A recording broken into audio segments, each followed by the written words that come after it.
দৰ্শকসকল স্বাগতম জনাইছো আমাৰ এই বিশেষ অনুষ্ঠানটিলৈ দৰ্শকসকল ওয়াৰ্ল্ড টুৰিজম ডে বিশ্ব পৰ্যটন দিৱস এই দিনটোৰ লগত সংগতি ৰাখি আমি ব্যতিক্ৰম মাজদুৱে গুৱাহাটী আৰ্টিষ্ট গিল্ডৰ সহযোগত এটি বিশেষ অনুষ্ঠানৰ আয়োজন কৰিছো আৰু এই অনুষ্ঠানটিত অসমৰ বৰেণ্য চিত্ৰশিল্পীসকলক আমি আমাৰ আলোচনাৰ মাজলৈ আমন্ত্ৰণ জনাই আনিছো তেখেতসকলৰ এখন বিচিত্ৰ পৃথিৱী ৰং তুলিকাৰে আবিষ্ট হৈ থাকে তেখেতসকল আৰু ৰং তুলিকাৰ মাজত জীৱনৰ প্ৰতিটো ক্ষণ ইমান সুন্দৰকৈ জীয়াই থকা প্ৰত্যেকজন চিত্ৰশিল্পী সেই আলোকচিত্ৰ শিল্পী হ'ব পাৰে বা ছবিৰ লগত জড়িত হৈ থকা প্ৰত্যেকগৰাকী শিল্পী ভাস্কৰ্য শিল্পী প্ৰত্যেকগৰাকী শিল্পীকে আমি আমাৰ শ্ৰদ্ধা নিবেদন কৰিছোঁ আৰু ওয়াৰ্ল্ড টুৰিজম ডেৰ লগত সংগতি ৰাখি আয়োজন কৰা আমাৰ এই অনুষ্ঠানলৈ আমি আজি আমন্ত্ৰণ জনাই আনিছোঁ অসমৰ এজন বৰেণ্য চিত্ৰশিল্পীক আজি তেখেতৰ লগত কথা পাতিম আৰু এই অনুষ্ঠানৰ জৰিয়তে আমি চিত্ৰশিল্পীসকলক আমাৰ মজিয়াৰে আমন্ত্ৰণ জনাই আনিছোঁ আৰু তেখেতসকলৰ লগত কথা পাতিবলৈ চেষ্টা কৰিছোঁ আজি আমাৰ লগত আছে শ্ৰীযুত নিখিলেশ্বৰ বৰুৱা ডাঙৰীয়া তেখেত গুৱাহাটী আৰ্টিষ্ট গিল্ডৰ ৱৰ্কিং প্ৰেচিডেণ্ট আৰু তেখেত এজন বিশিষ্ট চিত্ৰশিল্পী মহাশয় আপোনাক অনুষ্ঠানলৈ স্বাগতম জনাইছোঁ হয় চিত্ৰশিল্প বুলি ক'লে এখন বৃহৎ পৃথিৱী এখন বৃহৎ কেনভাছ চিত্ৰশিল্পী এগৰাকী নিজস্ব সৃষ্টিৰে তেখেত এই ক্ষেত্ৰখনলৈ আহে কাৰণ প্ৰত্যেকজন ব্যক্তিয়ে চিত্ৰশিল্পী হ'ব নোৱাৰে তেখেতে ৰং তুলিকাৰে মাজত জীৱনৰ প্ৰতিটো অনুভৱ উপলব্ধি কৰে বিচাৰি পায় কিন্তু বহুখিনি নিজৰ মনেৰে আয়ত্ত কৰাৰ পাছতে এগৰাকী শিল্পীয়ে কিন্তু ব্যাকৰণিকভাৱে সেই বিষয়টোৰ ওপৰত শিকিব লাগে নহয় জানো আপুনি এই বিষয়টো ছবি অঁকা বিষয়টো সম্পৰ্কত প্ৰথম কেনেধৰণে শিক্ষা আয়ত্ত কৰিলে আৰু পৰৱৰ্তী সময়ত এই শিক্ষাৰ যাত্ৰাটো আপোনাৰ কিমান দূৰলৈকে প্ৰসাৰিত হ'ল প্ৰথম আৰম্ভণি মই খুব সৰুৰ পৰাই মানে বহুত ল'ৰা ছোৱালীয়ে ছবি আঁকি ভাল পায় সৰুতে পিছত হয়তো মাক দেউতাকে পঢ়া শুনাত লগাই দিয়ে ছবি আঁকাটো লাহে লাহে কমি যায় কিন্তু মই অলপমান ভাগ্যৱান আছিলোঁ সেইফালৰ পৰা মানে একেবাৰে সৰুতে ছবি আঁকি ভাল পোৱা দেখি ঘৰৰ সকলো মানুহৰ যথেষ্ট মানে হেৰি পাইছিল তেওঁলোকে ভাল পাইছিলে আৰু তেতিয়া আমাৰ ঘৰৰ ওচৰতে নিজৰা পাৰত শশী বৰদলৈ বুলি এগৰাকী শিল্পী আছিলে তেওঁ খুব ভাল শিল্পী আছিলে আমি তেওঁ সেই বয়সত ছবি খুব কম আঁকিছিলে আৰু তেখেত আমাৰ চিনাকিও আছিলে মাহঁতৰ গতিকে মই তেওঁৰ তাতে প্ৰথম ছবি আঁকা আৰম্ভ কৰোঁ তেওঁ নিজাকৈ এটা সৰু আৰ্ট ক্লাছৰ দৰে চলাই আছিলে আৰু তেওঁ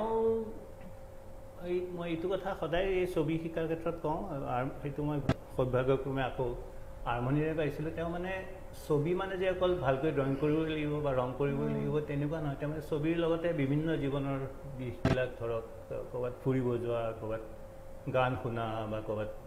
কিতাপ পঢ়া সেইবিলাক বস্তু তেওঁ মানে এটা আমাৰ সেই ছবি আঁকা শিক্ষাৰ লগতে মানে ইনডাইৰেক্টলি এটা সাঙুৰি আনিছিলে আৰু তেওঁৱে মোক গুৱাহাটী আৰ্টিষ্ট গিল্ডলৈ লৈ আহিছিলে তেতিয়া আমি একেবাৰে সৰু মই চাগে ক্লাছ 7-8 মানত আহিছিলোঁ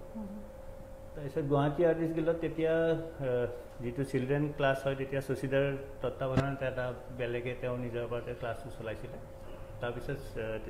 আৰ্টিষ্ট গিল্ডৰ এটা কনডেন্স কৰ্চ থাকে 2 বছৰীয়া মানে অলপ ডাঙৰ ল'ৰা ছোৱালীৰ কাৰণে ধৰক মেট্ৰিক পৰীক্ষা দিয়া বা তাৰ ঠিক আগৰ তেতিয়া মই পিছত 2 বছৰীয়া কনডেন্স কৰ্চটো শিলপুখুৰী গুৱাহাটী আৰ্টিষ্ট গিল্ডত কৰোঁ আৰু তাত যিসকল মানুহক আমি লগ পাইছিলোঁ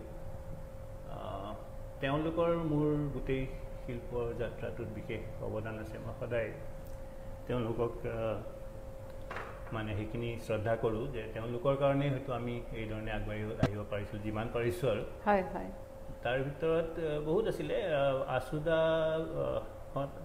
আছুদেৱ ইত্যাদি আছিলে কিন্তু তেওঁলোকক আমি খুব ভালকৈ পোৱা নাই অলপ কম সময়ৰ কাৰণে পাইছোঁ আমি বিশেষকৈ পাইছিলোঁ আকুলদা আমিনুল হক ননিদা এনেকৈ আৰু ধ্ৰুৱ দা আছিলে ধ্ৰুৱ ডেকা তেওঁ অলপ তাতে ঢুকালে ধ্ৰুৱ ডেকাই আমাক একদম নিজাকৈ নিজৰ ভায়েকৰ দৰে নিজৰ বন্ধুৰ দৰে আমি যদি বয়সৰ ডিফাৰেঞ্চ বহুত আছিলে তেওঁ আমাক একেবাৰে আপোন কৰি লৈছিলে আকৌ শশীদাৰ দৰে তেওঁ আমাক সেইবিলাক ফিল্ম ক্লাবৰ চিনেমা চাব যোৱা বা নিজৰ ঘৰলৈ আহি মা দেউতাৰ লগত চিনাকি কথা বতৰা পতা বা আউটডোৰ পেইণ্টিং কৰিবলৈ পাহাৰে ফুৰাবলৈ লৈ যোৱা ধ্ৰুৱদাৰ যথেষ্ট অৱদান আছে মোৰ হেৰিৰ ক্ষেত্ৰত তাৰপিছত মই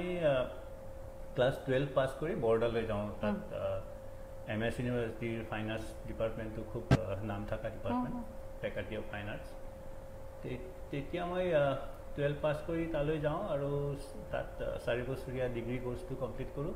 আৰু তাৰপিছত 2 বছৰীয়া মাষ্টাৰ ডিগ্ৰী কমপ্লিট কৰোঁ তাৰপিছত আকৌ আপুনি আপোনাৰ স্বগৃহলৈ ঘূৰি আহে স্বগৃহলৈ আচলতে মই অলপতেহে ঘূৰি আহিছোঁ সঁচা কথা ক'ব গ'লে মই বৰোদাতে আছিলোঁ প্ৰায় 30 বছৰমান ধৰি মই বৰোদাতে আছিলোঁ গুৱাহাটীলৈ ঘূৰি অহা প্ৰায় 3 বছৰমান এনেই আহি থাকোঁ মাজে মাজে কিন্তু একেবাৰে সেই সময়ত আপোনাৰ মানে বিগত 30 বছৰ কাল আপুনি বৰোদাতে আপোনাৰ কৰ্মজীৱন হয় মই 30 বছৰলৈ আন্দাজতে কৈছোঁ তেনেকুৱা ইফাল সিফাল হ'ব এই যে এটা দীঘলীয়া সময় আপুনি বৰোদাত আপুনি শিক্ষা গ্ৰহণ কৰিলে উচ্চ শিক্ষা গ্ৰহণ কৰিলে তাৰপিছত তাত আপুনি আপোনাৰ ছবি পৃথিৱীখনৰ কাম কৰিলে সেই পৃথিৱীখন কেনেকুৱা তাৰ সমাজ জীৱন কেনেকুৱা তাৰ পৰিৱেশ কেনেকুৱা বৰোদা বুলি ক'লে আমাৰ এনেকুৱা লাগে তাত যেন ছবি আঁকাৰ ছবিৰ এটা খুব সুন্দৰ পৰিৱেশ আছে কাৰণ বৰোদাত অসমৰ বহুকেইজন চিত্ৰশিল্পী একক আৰু দলীয় চিত্ৰ প্ৰদৰ্শনী যোগদান কৰিছে বৰোদা এতিয়া সকলো চিটি মোটামুটি একেই হৈ আহিছে এইটো বেলেগ কথা কিন্তু আমি যেতিয়া আছিলোঁ আজি কেইবছৰমান আগলৈকে বৰোদাখন এখন সৰু একেবাৰে সৰুও নহয় কিন্তু এখন সৰু চহৰ আছিলে তাত মেইন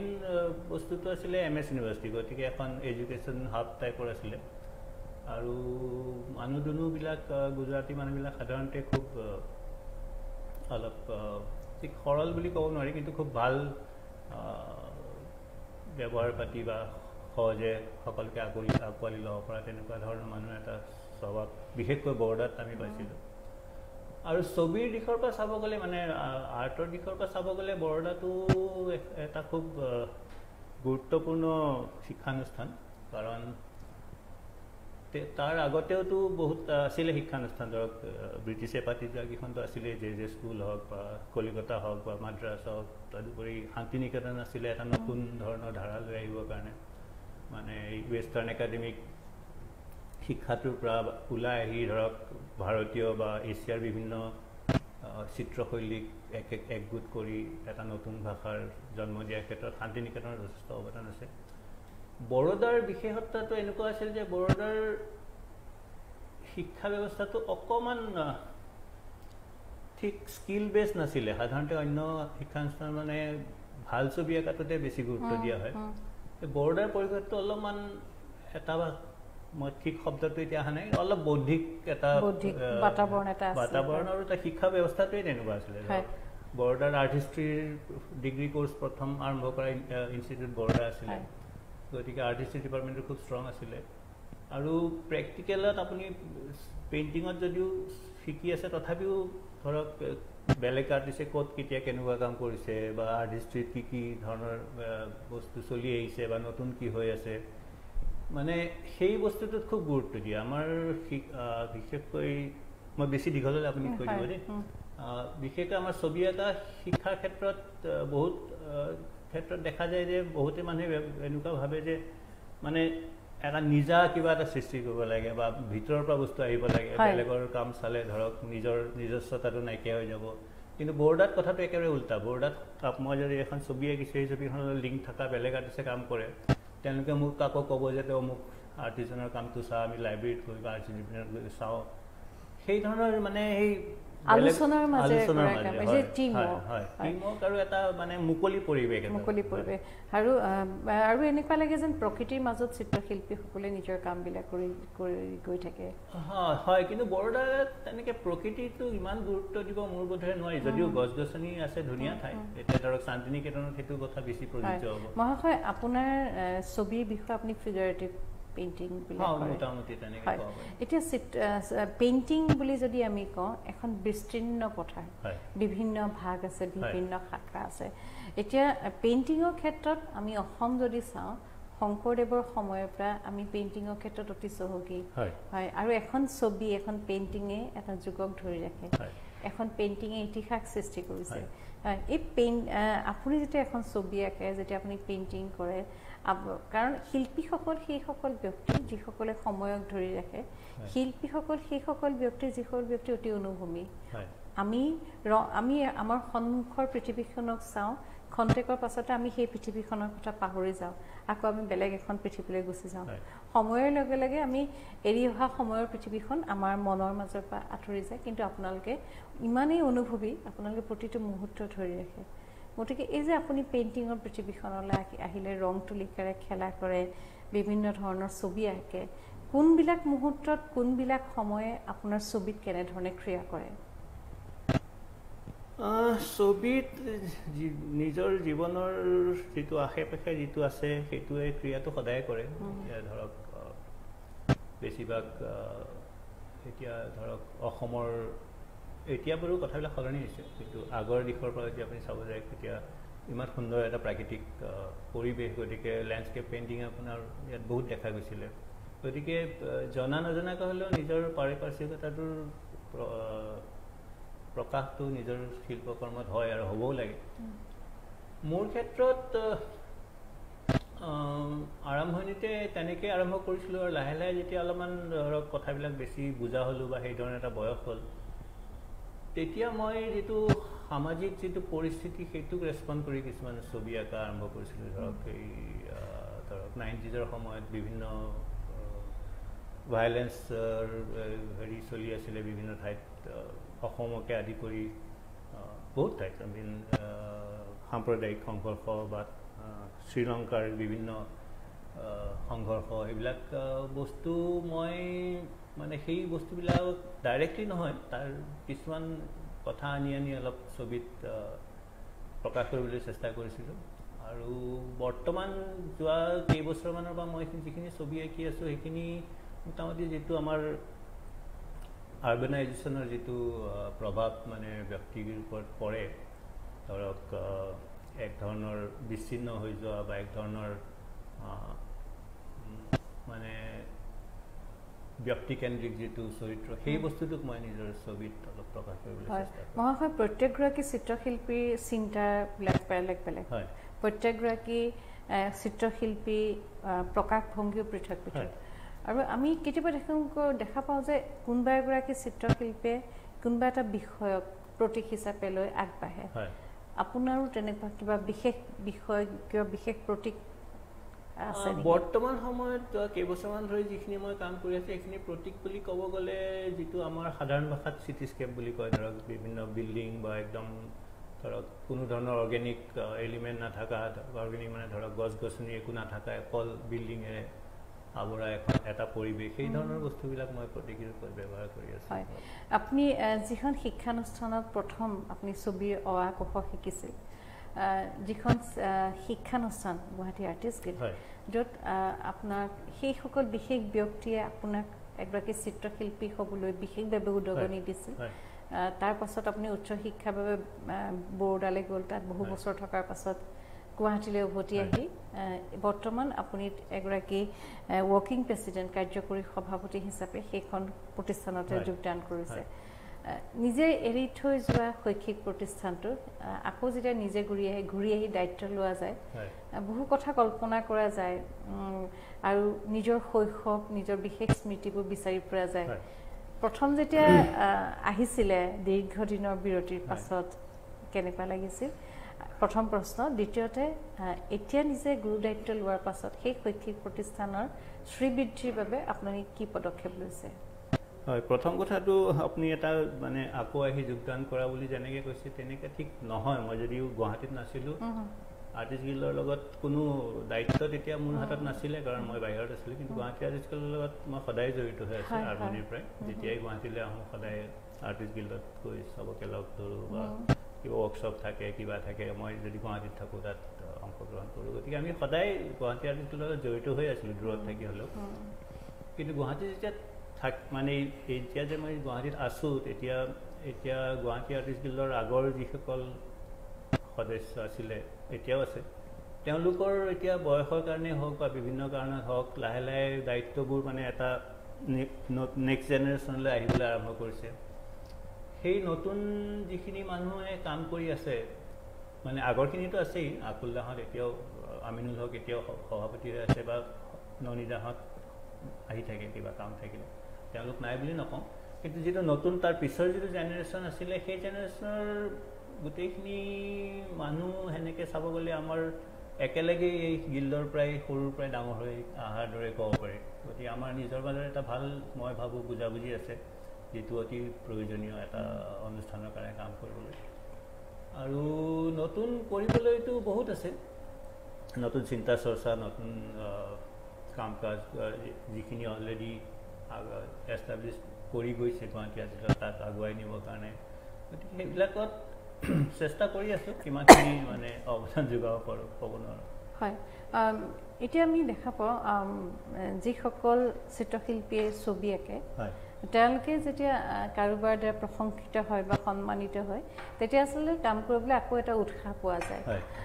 আপোনাৰ জীৱনত সেই প্ৰশংসাখিনিক আপুনি কেনেধৰণে গ্ৰহণ কৰে আৰু কেনেধৰণৰ প্ৰশংসাৰে আপোনাৰ চিত্ৰশিল্পক ৰাইজে আদৰি লৈছে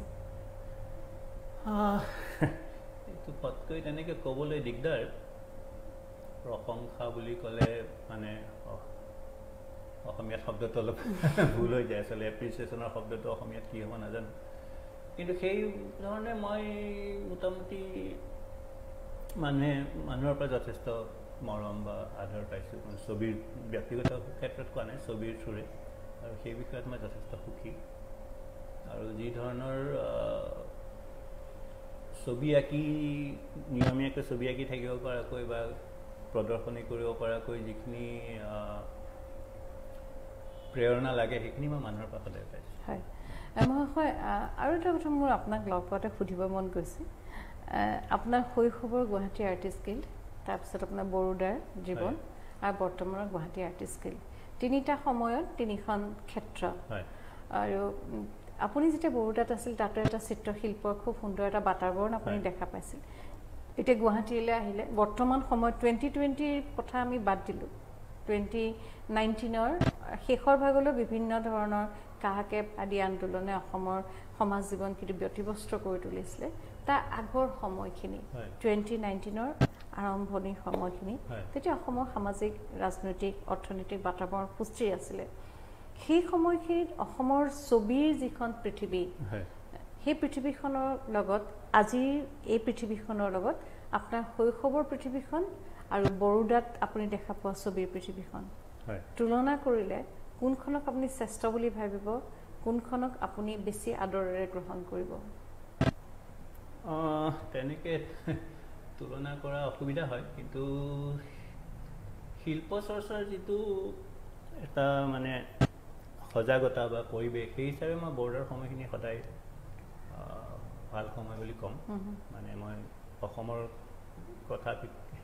নেগেটিভ হিচাপে ক'ব বিচৰা নাই তুলনামূলকভাৱে ধৰক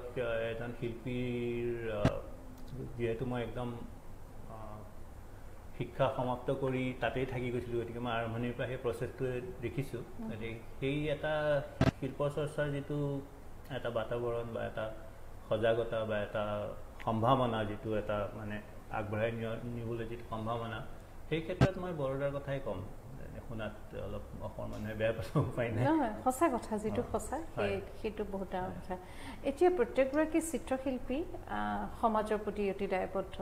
আপুনি যিখিনি ছবি সম্প্ৰতি আঁকি আছে তাত কংক্ৰিটৰ মহানগৰীখনৰ আমি দেখা পাওঁ তাত এখন আমি যে কংক্ৰিটৰ মাজত থাকি যে আমি আচলতে প্ৰকৃতিৰ সুবাস আমি যে ল'ব পৰা নাই আৰু কংক্ৰিটৰ পৃথিৱীখনত থকাৰ লগে লগে মানুহৰ মনবোৰো সীমিত হৈ গৈছে চিন্তা পৰিৱেশ সকলো কাৰণ শুই উঠি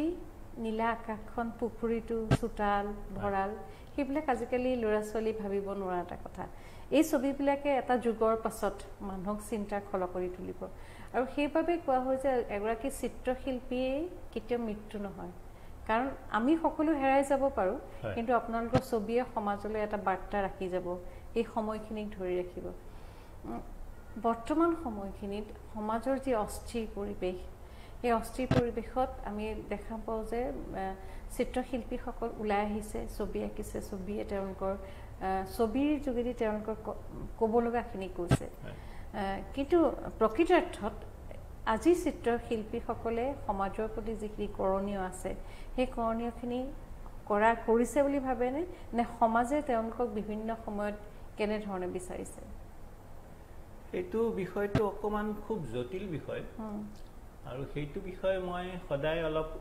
ওলোটাকৈ চাওঁ মানে মই এনেকৈ চাওঁ যে আমি সদায়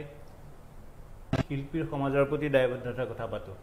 কিন্তু সমাজৰ শিল্পৰ প্ৰতি দায়বদ্ধতাৰ কথা বিশেষকৈ পতা দেখা নাযায় গতিকে আমি সেই দায়বদ্ধতাটো অকল শিল্পীসকলৰ মূৰত পেলাই দিয়াটো মোৰ বোধেৰে অলপমান অন্যায় হয় গতিকে শিল্পীৰ দায়বদ্ধতা এটা ব্যক্তিগত ক্ষেত্ৰ মানে পৰ্যায়ত থাকে